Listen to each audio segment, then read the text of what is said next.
Hey everyone, welcome to Talk Tickers. Today, we are digging into the latest earnings from American outdoor brands. You know them by the ticker AOUT.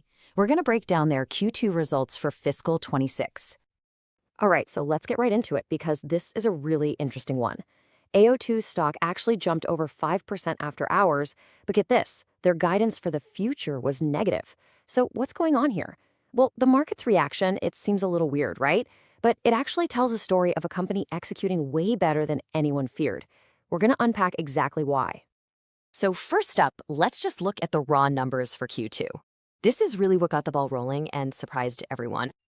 Okay, so as you can see, they just sailed past what Wall Street was expecting. We're talking both revenue and earnings, a clean beat across the board. Yeah, the non-GAAP EPS was a huge beat. They came in 12 cents higher than what analysts were predicting. That's a big deal. And I mean, let's put that in perspective. A beat like that is a 71% earnings surprise. Yeah, 71%. A number like that, it definitely makes people sit up and take notice. But here's the twist, right? While they crushed the estimates, they were actually down compared to this time last year. Sales dropped 5%, and earnings per share fell over 21%. And this is the real puzzle of this quarter's story. How do you outperform so much while still being down year over year? It's all about performing well in a really tough spot. So let's dig into that. How is this possible? Sales are down, but they beat estimates and the stock rallies. Well, the answer lies in what's happening behind the scenes, with retailers versus what you and I are actually buying. And this slide, it just lays it out perfectly. There's a total disconnect. So the company's official sales numbers are down 5%. Why? Because retailers are being super cautious and ordering less stuff to stock their shelves.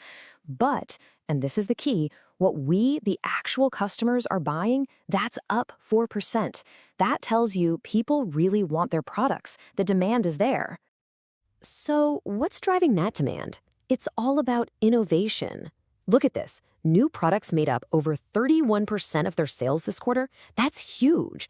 This isn't a company that's just sitting back. No, they're out there creating the stuff people want to buy. And the CEO, Brian Murphy, he was all over this on the earnings call. He basically said, hey, we're not just playing in the game, we're changing the rules of the game. He's super proud of their innovation pipeline, and you can see why. Okay, so that brings us to the guidance. And this is where things get a little tricky. Because even with all that strong consumer demand, management was pretty cautious about the rest of the year. And there are a couple of big reasons why. Yeah, if you just look at the surface, this full-year guidance looks, well, not great. They're forecasting sales to be down by double digits and for their profit margins to get squeezed. Honestly, you'd expect this stock to get hammered on news like this. But, and this is a big but, there's some really important context here that the market seemed to pick up on. See, last year, they had a big $10 million order that got pulled forward.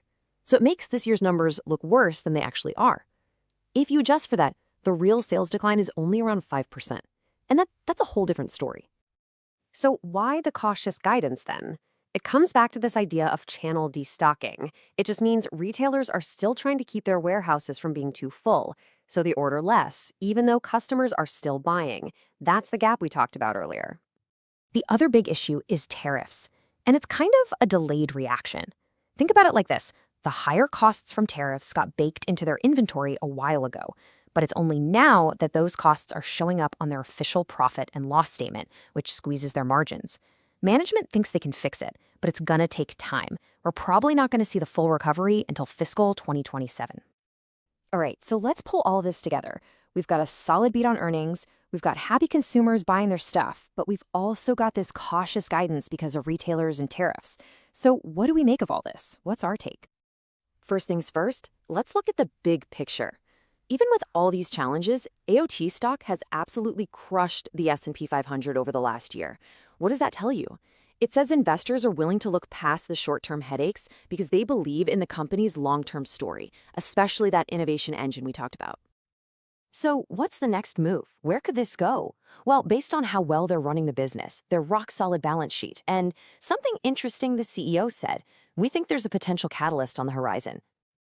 Okay, so the CEO dropped this little phrase on the call. He said the M&A ice is beginning to break.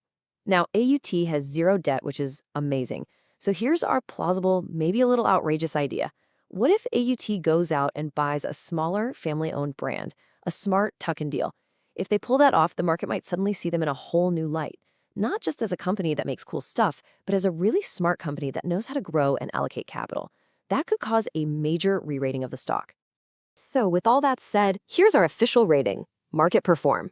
Look, the company is doing a fantastic job. Their innovation is top-notch. But you just can't ignore the headwinds from the economy and those tariffs. We think those issues will probably keep the stock stuck in a range for a while, at least until we can see a clear path to better margins in fiscal 27. Now, if they make that acquisition we talked about, that could change everything. And of course, remember, this is not financial advice.